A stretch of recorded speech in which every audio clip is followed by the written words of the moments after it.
Assalamualaikum warahmatullahi wabarakatuh. Selamat siang dan salam sejahtera untuk kita semuanya. Perkenalkan, saya Esti Nurjana, dosen dari Akademi Keperawatan Al-Hikmah 2 Brebes. Perkenalkan, saya kali ini akan menjelaskan tentang mata kuliah yang saya ampu, yaitu mata kuliah Keperawatan Keluarga.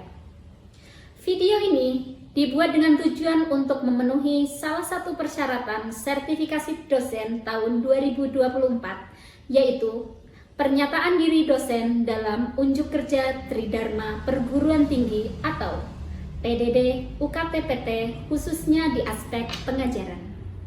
Saya akan memulai dengan menjelaskan deskripsi dan informasi umum dari mata kuliah Keperawatan Keluarga. Jadi mata kuliah Keperawatan Keluarga ini merupakan rumpun mata kuliah komunitas di mana bobot SKS-nya adalah 2 SKS yang terdiri dari 1 teori dan 1 praktek. Adapun mata kuliah Keperawatan Keluarga ini diselenggarakan dengan materi tentang konsep pelayanan kesehatan primer, konsep komunitas, konsep keluarga, tren dan isu dalam keperawatan keluarga, manajemen sumber daya keluarga, dan asuhan keperawatan keluarga. Praktek di tatanan komunitas didesain untuk memberikan kesempatan kepada mahasiswa mengaplikasikan keperawatan keluarga secara nyata.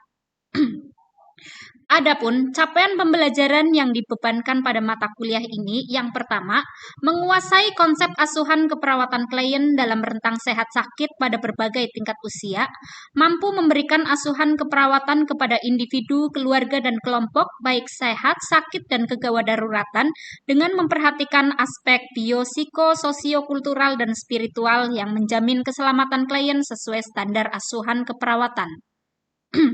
Yang ketiga, mampu mengelola asuhan keperawatan sesuai kewenangan klinis. Yang keempat, mampu melaksanakan promosi kesehatan untuk meningkatkan pola hidup sehat klien dan menurunkan angka kesakitan.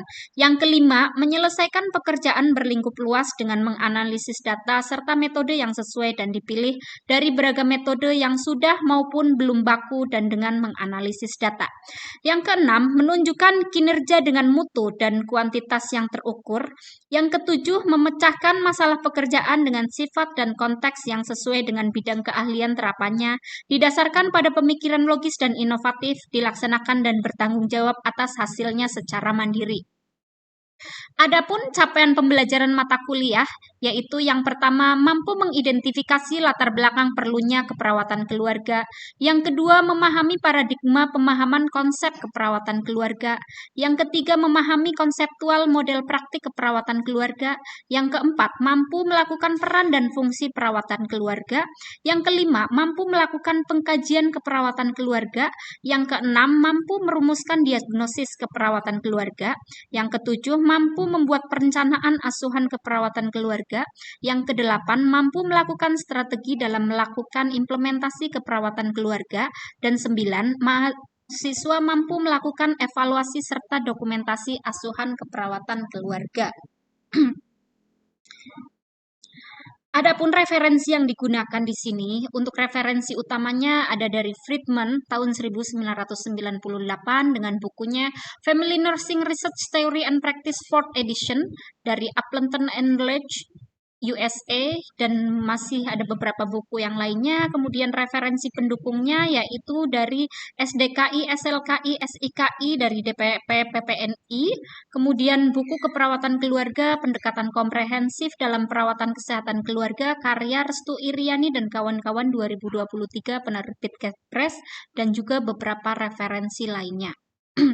Bahasa pengantar yang digunakan dalam kuliah keperawatan keluarga ini adalah bahasa Indonesia.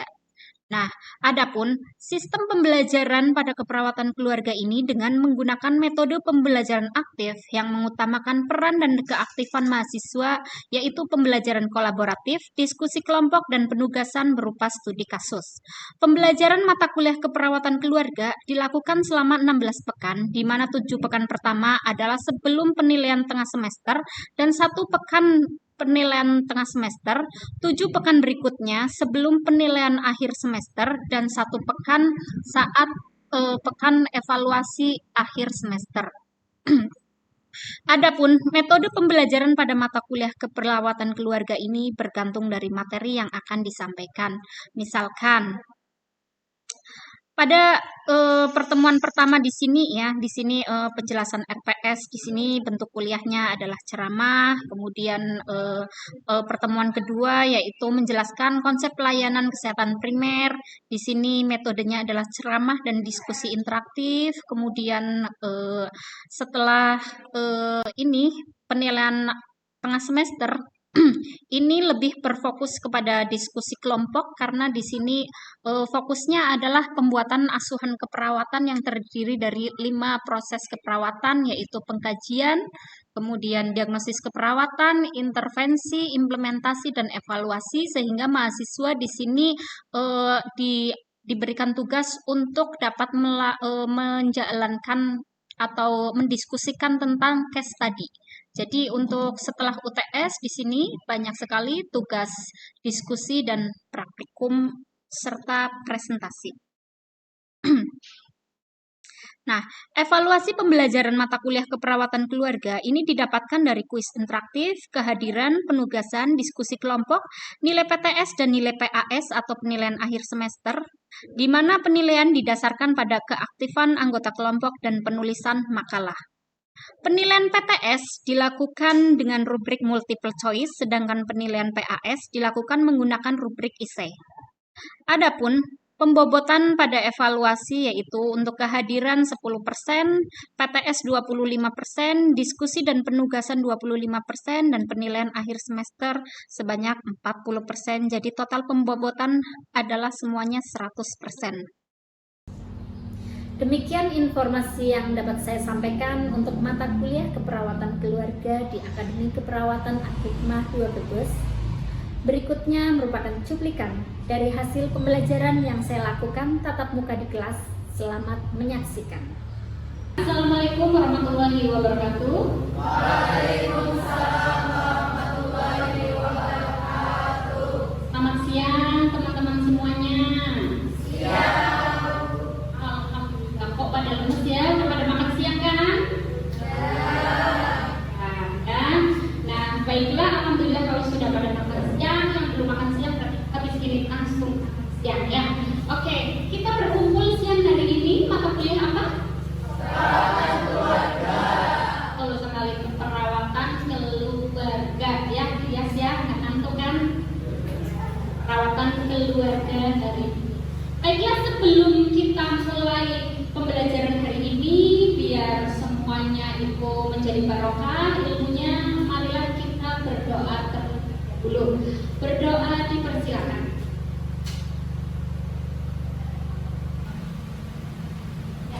Berdoa selesai. Baiklah, untuk materi ya, materi mata kuliah kita hari ini kita akan mempelajari tentang konsep dasar keperawatan keluarga. Ya. Baiklah, sebelum kita mempelajari materi pada siang hari ini, coba saya mau mengingatkan nih pada teman-teman semuanya, masih ingat nggak materi kita sebelumnya tentang apa? Oke, betul sekali, pelayanan kesehatan primer. Apa itu pelayanan kesehatan primer? Coba apa nih? Ya, silakan Mas Adi. Kesehatan primer itu adalah pelayanan kesehatan yang mencakup kesehatan masyarakat. Betul sekali ya, pelayanan kesehatan primer adalah pelayanan yang mencakup tentang kesehatan masyarakat. Berikutnya coba ciri-ciri dari pelayanan kesehatan primer atau primary health care. Ciri-cirinya apa? Ayo Mbak.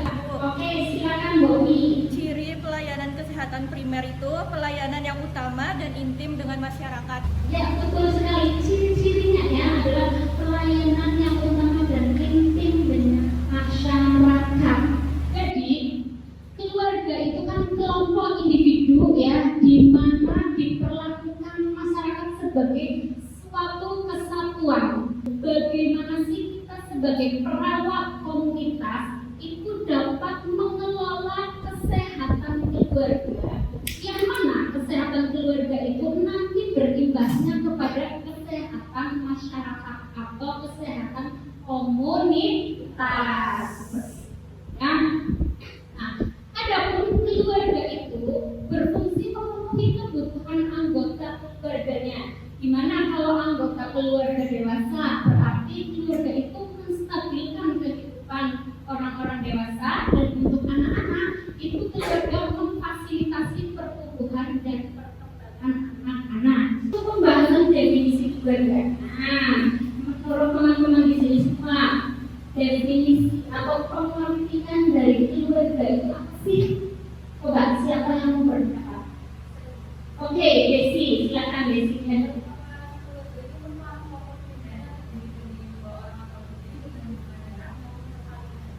Oke, kelompok primer yang terdiri dari 2 orang atau lebih memiliki hubungan darah ataupun perkawinan. Ya, bagus sekali. Hampir lengkap. Ada lagi coba yang mau berpendapat? Oke, silakan. Keluarga adalah sekelompok orang yang memiliki hubungan darah, terdiri dari ayah, ibu, dan anak, dan tinggal dalam satu rumah. Oke, keluarga adalah sekelompok orang yang memiliki hubungan darah, terdiri dari ayah, ibu, ya, tinggal dalam satu rumah. Kira-kira pendapatnya benar gak nih? Iya, benar semua pendapatnya ya. Nah, oleh karena itu kita akan melihat sebenarnya definisi keluarga itu apa sih? Kita akan melihat pendapat dari beberapa ahli. Yang pertama, definisi keluarga menurut para ahli. Yang pertama menurut Burgess tahun 1963. Jadi beliau ini mengungkapkan bahwa keluarga itu terdiri dari orang-orang yang disatukan dalam ikatan perkawinan, disatukan dalam ikatan darah ataupun ikatan adopsi. Nah, jadi kalau ikatan adopsi tadi mungkin tidak sedarah, tetapi diangkat yaitu juga ikatan seperti keluarga, ya. Kemudian hidup dalam satu rumah tangga, dan kalaupun berpisah, mereka menganggap rumah tersebut adalah tempat mereka kembali. Ini yang khas. Kemudian yang kedua yaitu menurut Duval dan Logan mengatakan bahwa keluarga adalah sekumpulan orang dengan ikatan perkawinan, kelahiran, dan adopsi yang bertujuan meningkatkan dan mempertahankan budaya, peningkatan perkembangan fisik, mental, emosional, serta sosial dari anggota keluarga. Seperti yang saya sampaikan tadi ya, unit terkecil dari masyarakat yang terdiri dari kepala keluarga dan beberapa orang yang berkumpul dan tinggal dalam suatu tempat di bawah atap dalam keadaan saling tergabungnya. Nah, kalau kita lihat menurut para ahli tersebut, maka bisa diambil kesimpulan bahwa keluarga adalah unit terkecil dari masyarakat dan sistem sosial, di mana terdiri dari 2 orang atau lebih, kemudian ada ikatan perkawinan atau pertalian darah atau adopsi, kemudian hidup dalam satu rumah, berinteraksi satu sama lain, dan setiap anggota keluarga menjalankan perannya masing-masing dan menciptakan, mempertahankan suatu kebudayaan. Oke, jadi seperti itu ya, sesuai dari kesimpulannya melalui pendapat dari para ahli, tarik kesimpulan keluarga itu syarat-syaratnya seperti ini. Bisa dipahami ya? Saya lanjut. Oke. Sekarang kita masuk ke tipe atau bentuk keluarga. Jadi kalau di Indonesia itu ya, tipe atau bentuk keluarganya ya, itu terbagi menjadi 2, yaitu keluarga tradisional dan non-tradisional. Adapun nanti tipe bentuk ini pun akan terbagi menjadi sub lagi ya. Jadi keluarga tradisional akan terbagi menjadi beberapa tipe lagi, non-tradisional menjadi beberapa tipe. Nah, perbedaan dari keluarga tradisional dan non-tradisional itu apa? Yang pertama, keluarga tradisional itu adalah keluarga yang terbentuk karena sesuai atau tidak melanggar norma kehidupan dalam masyarakat ya, secara tradisional dan dihormati bersama-sama. Dan di sini yang terpenting adalah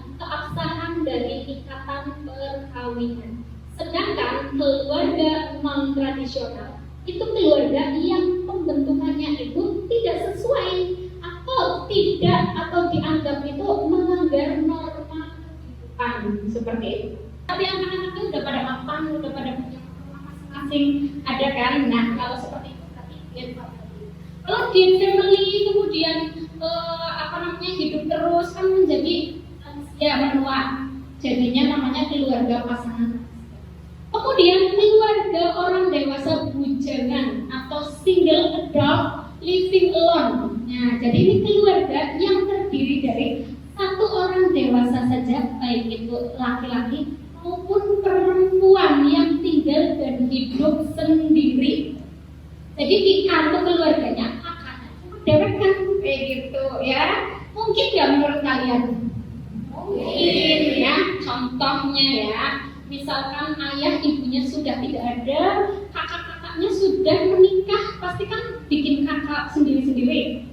Dia hidup sendiri di rumahnya yang lama, rumah lugu, kemudian ya sama siapa karena belum menikah, kayak gitu ya.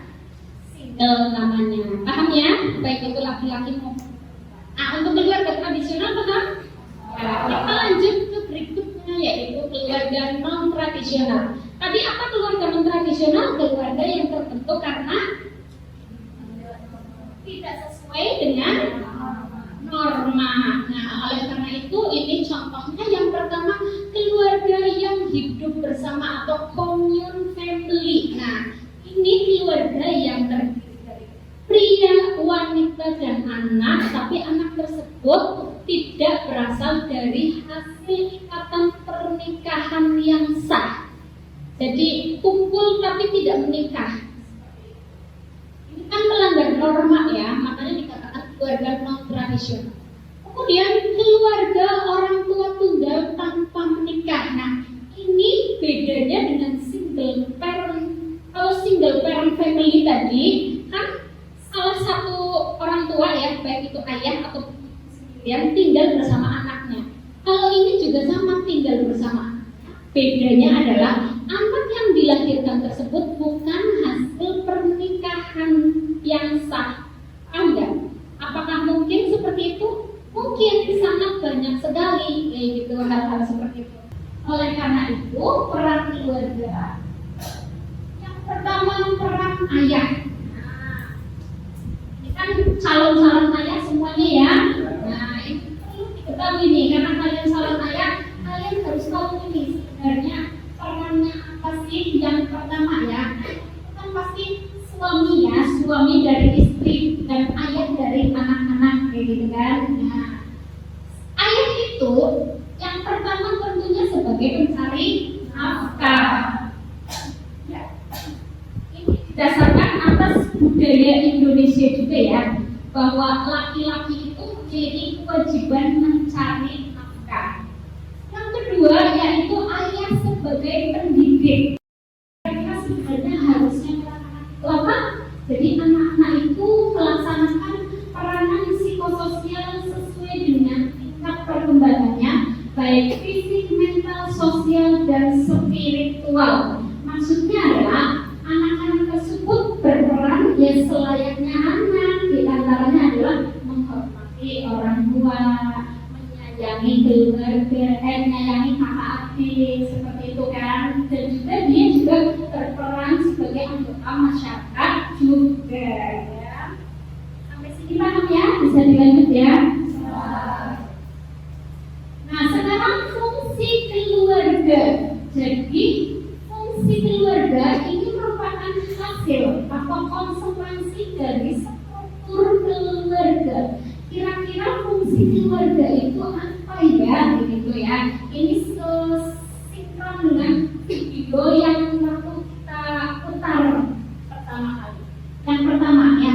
Nah, fungsi keluarga menurut Friedman itu ada 5. Yang pertama ya, fungsi afektif, fungsi sosial, fungsi reproduksi, fungsi ekonomi, dan fungsi perawatan kesehatan. Berikutnya fungsi reproduksi. Ya, fungsi reproduksi ini ya bisa dikatakan ya tujuan dari pernikahan. Iya, tujuan dari pernikahan itu apa sih? Iya, yang melanjutkan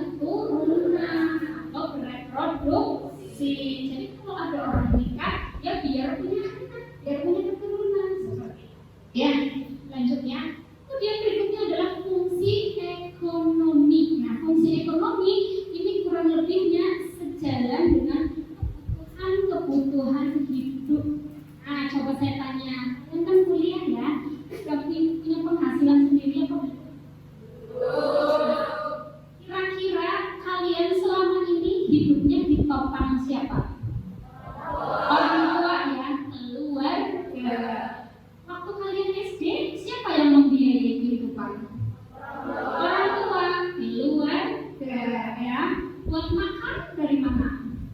Orang tua ya, tapi dari keluarga. Itulah, jadi fungsi keluarga adalah mencukupi kehidupan ekonomi anggota keluarganya. Kalau kalian butuh uang untuk beli buku, mintanya sama siapa? Sama orang tua kan, ayah ibu.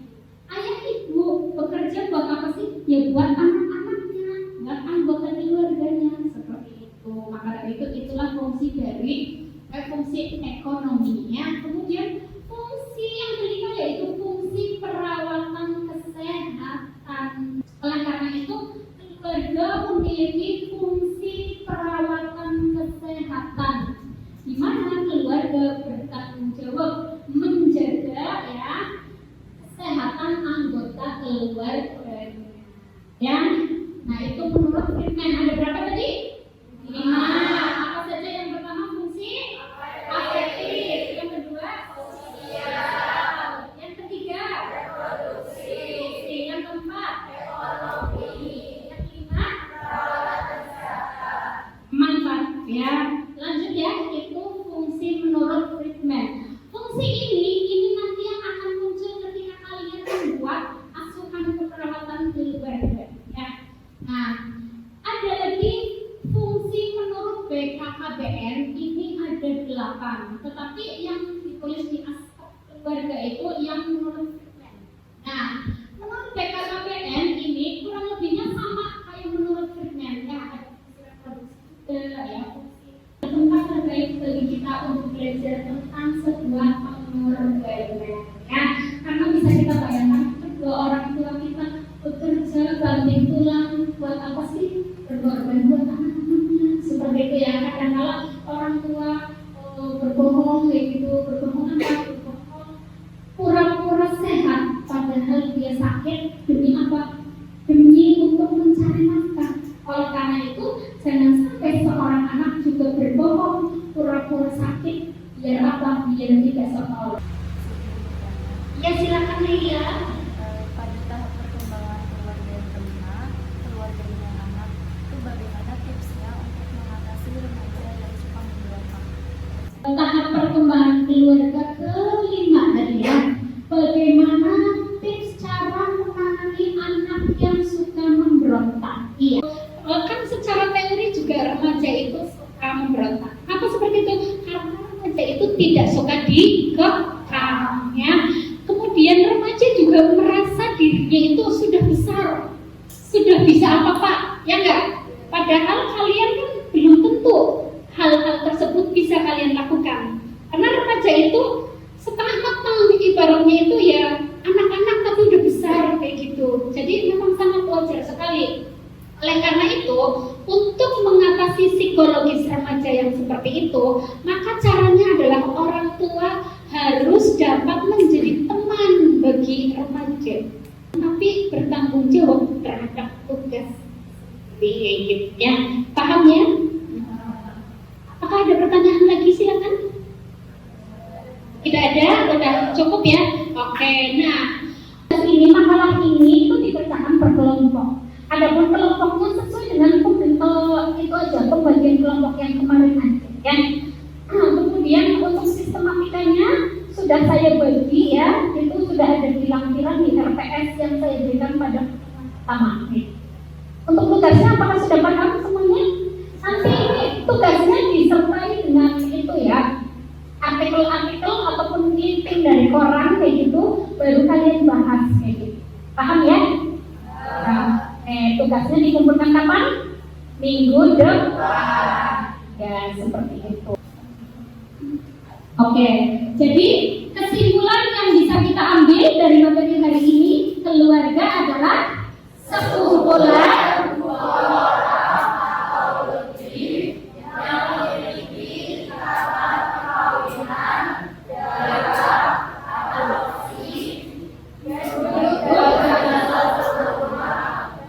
dan saling berinteraksi. Ya, alhamdulillah ya. Insya Allah paham semuanya ya. Paham ya. Baiklah ya, karena pertemuan kita sudah selesai, waktunya sudah habis ya, maka saya akhiri pertemuan hari ini ya. Mohon maaf bila ada kata-kata kurang berkenan, dan kita semua berharap semoga pertemuan hari ini bisa berkah ya. Amin amin ya rabbal alamin. Terima kasih. Wassalamualaikum warahmatullahi wabarakatuh.